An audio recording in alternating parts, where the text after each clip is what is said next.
Ops, murag ikatulo na gini nako nga post o nagnilhig. Schedule gid nako ron nga sweeper nako. So mao gini ang akong gibulaton sa panahon sa Semana Santa. So preparation sa Last Supper. So una nako nga post sa pagpanilhig katong sulod sa simbahan.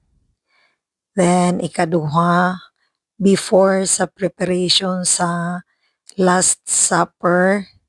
Then kani siya mo na ni ang gitawag og aftermath sa Last Supper. So manghipos man gid ta atong silhigan na atong agi para sa sunod nga mga user ining dapita, so dili na sila maproblema. Then after nato ng hinlo, so atong ikuha ang tarpaulin. So katigulang, so hinay-hinay lang yun. Oh.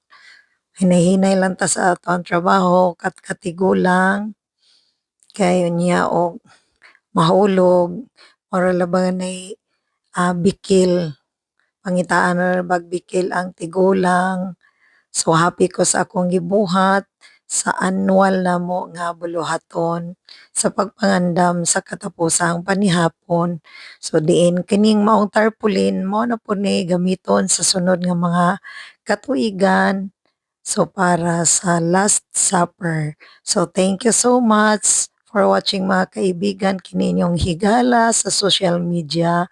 Connie Hakulba, content creator na hardinera pa o ang annual nga gimbulaton sa Holy Week. Daghang salamat!